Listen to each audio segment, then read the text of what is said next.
They say he was a humble prince, but when I saw him that night, there was nothing left of the man people admired. His eyes were wild, and the way he stood in the moonlight made me feel like I was looking at something that shouldn't exist.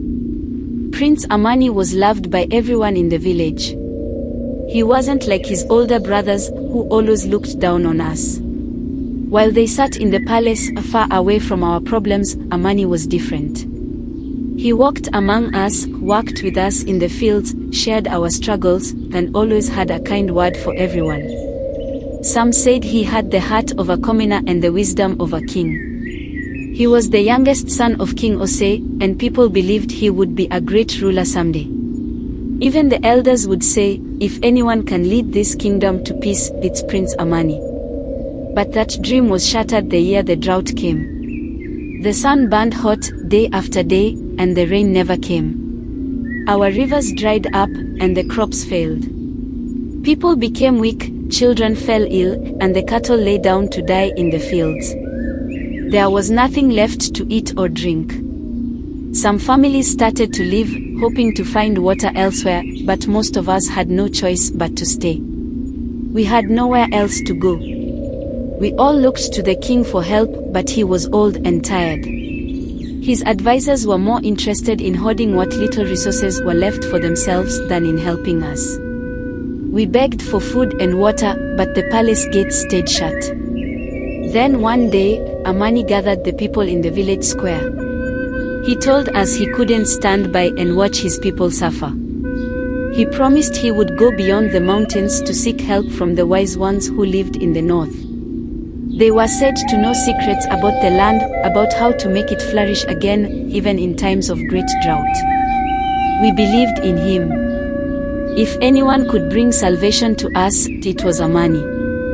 He left the village that same day, promising to return with water and food enough for everyone. Weeks passed, and we waited. People kept faith that he would return soon. But as time dragged on, hope began to fade. No one had seen or heard from the prince. Rumors started to spread. Some said Amani had died on his journey, lost in the mountains or eaten by wild animals. Others whispered that the wise ones had taken him, claiming him as one of their own. But then, on a moonless night, I saw him. I was out late, gathering firewood on the outskirts of the forest when I noticed something strange. In the darkness, just beyond the trees, I saw movement. At first, I thought it was an animal, maybe a stray dog or a deer.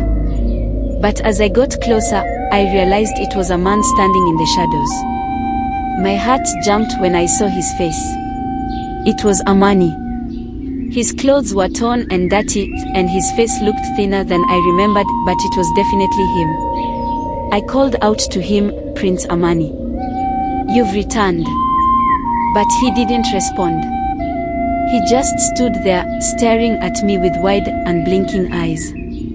Something about his face felt wrong. His smile, it was too big, stretched across his face like it didn't belong there.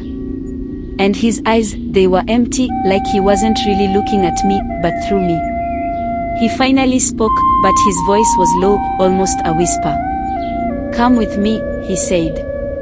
I found the answer. "I've brought back something greater than food or water.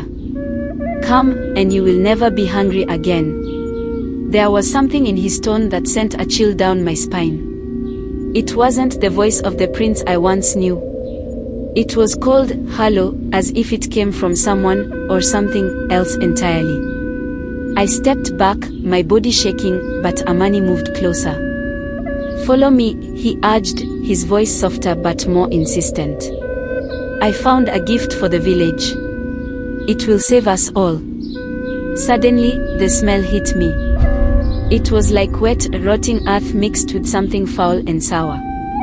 I felt my stomach turn, and the air around us grew heavier, thick with something I couldn't explain.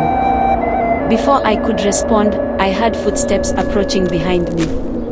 Old Kofi, the village hunter, had been nearby, and he stepped forward, holding his spear tightly. "That's not Prince Amani," Kofi muttered, his voice grim. "That's something else." Amani's expression changed in an instant. The smile vanished, and his body seemed to twitch unnaturally. Without warning, he dropped to all fours and moved toward Kofi, fast and silent like a predator. I ran. I didn't wait to see what happened. Behind me, I heard Kofi shouting and then the sound of a terrible scream that echoed through the forest. It wasn't a human sound.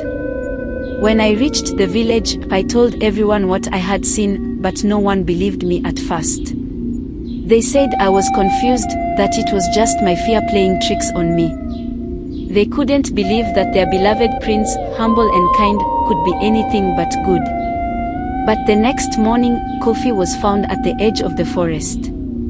His body was twisted and broken in ways no man could survive. The elders said it was a sign from the spirits, a warning not to speak ill of Amani.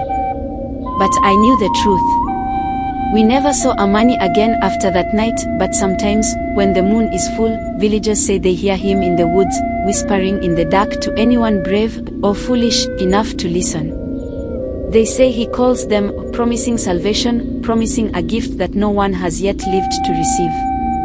As for me, I don't go near the forest anymore. None of us do.